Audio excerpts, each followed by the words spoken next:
Hey everybody, I'm masked today. That's because there's actually people in the room with me right now, but most of you are not in the room, so I'm gonna film this video real quick on the historical present. You know, I was actually thinking about skipping this video. It's not the biggest, most crucial topic, but hey, why not? Why not? Let's go ahead and have a video on the historical present, because my guess would be that a lot of you guys don't know what this is, especially if you're in Latin 2 or maybe Latin 1.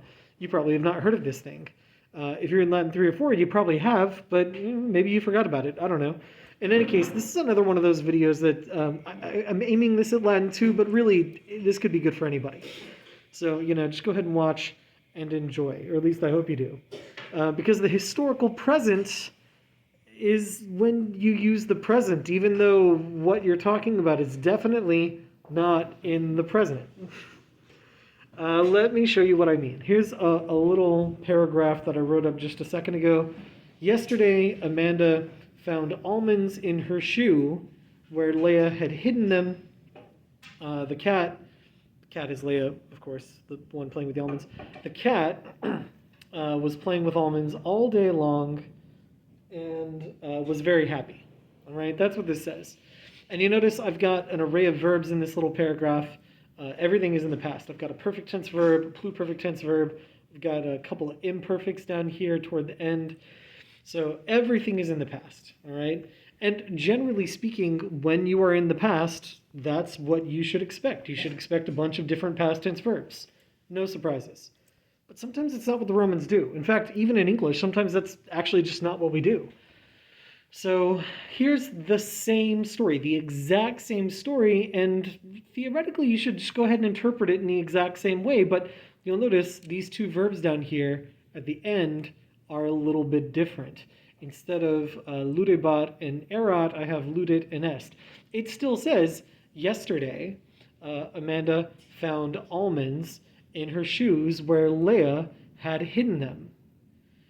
But then if you translate this literally, it says the cat is playing with almonds all day long and is very happy.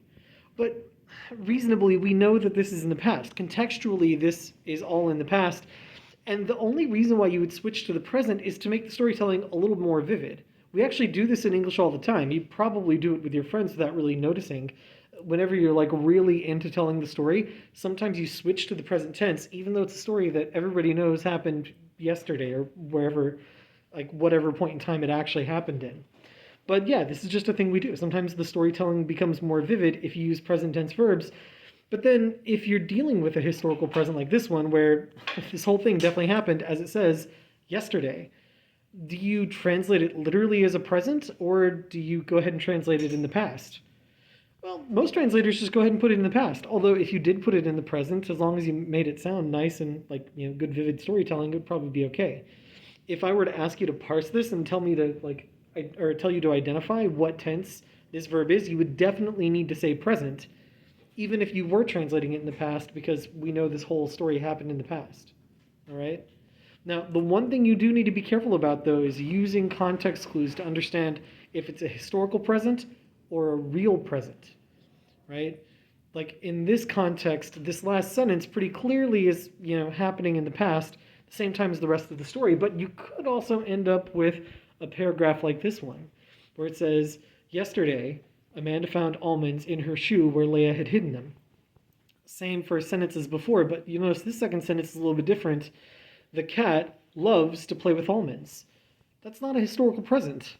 That's a real present, because that is a real thing that is still true now, even if it is, responding to something that happened yesterday. This last statement remains true today and presumably tomorrow. I don't know why this cat loves playing with almonds so much, but she does. Anyway, there's you a quick little rundown on the historical present. Mason, do you want to say hi to everybody? Hey, what's up? How's it going? It's real! There are humans in the room! Yay! Anyway, at some point, I'll get to see the rest of you guys, perhaps, maybe. Yes, at some point. But in the meantime, keep watching the videos and definitely send me questions when you have them.